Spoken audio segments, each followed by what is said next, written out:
And yeah, we're planning on putting the closure on later, but that wasn't part of the alpha. So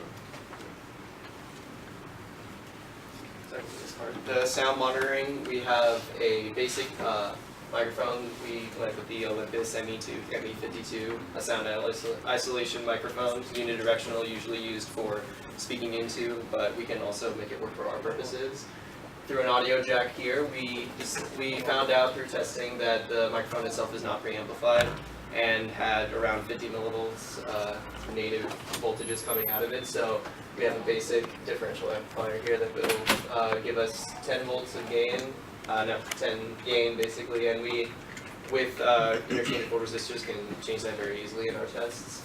These two components here are actually internal to the PSOC. We use the PSOC native op amps for this to remove any possibilities, like problems that could have come from having op amps put on the board.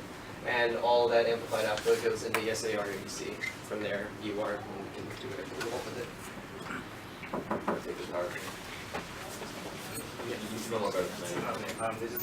This is our power system. So this is the power charger, which is connected to a 3.7 micro battery, and we're using a 3.3 voltage regulator. It's not on this. On the next slide.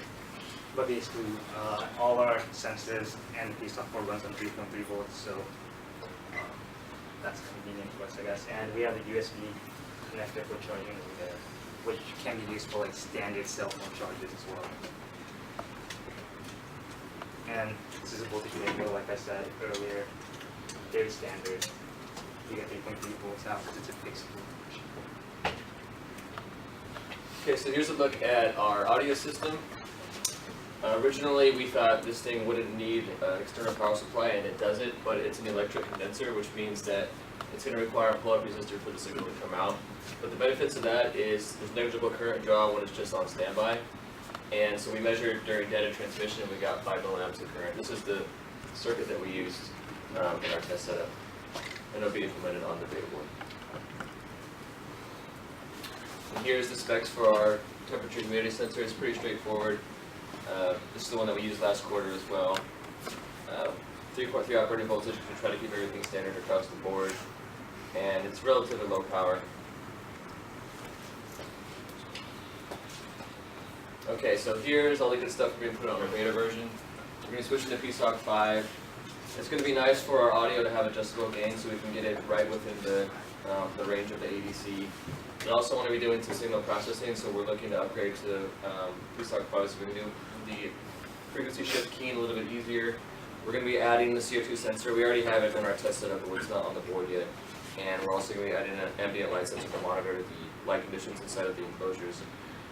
Additionally, you might not have noticed on our video, but the problem that we're having with the op amps on the PSOC is that we're getting the negative voltages cut out. Sine waves are sinusoidal, so we're only getting the top half. So we designed this level shifting circuit that'll boost everything up, so it's all within the range of 0 to 3.3 volts. And we're also going to be switching to the new regulator that has the low Q current, so we'll get some better performance for our power. Okay, awesome. I'll take more questions since somebody else. Yeah, I have two questions actually. What were the two acronyms for the PSOC 5 and the beta, the FSK Oh, and right. PGA? So PGA is programmable gain amplifier. Okay. So right now we're controlling the gain on the audio, on the preamp, just with pulling resistors in and out and getting better gain. With the PGA we can go from 0 to 4 dB and just in firmware. Okay. Do it there. And FSK is frequency shift keying, so that's just for communications. So depending on how we want to process the data, we can. It's just a way of transmitting the data from one place to the other.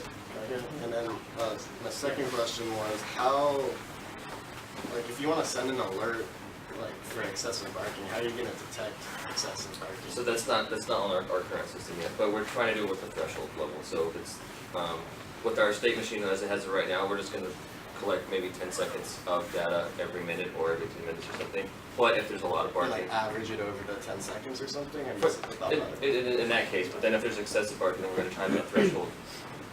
Like you said, if it spikes up, then it'll drop into a different state where it starts recording right away. Okay.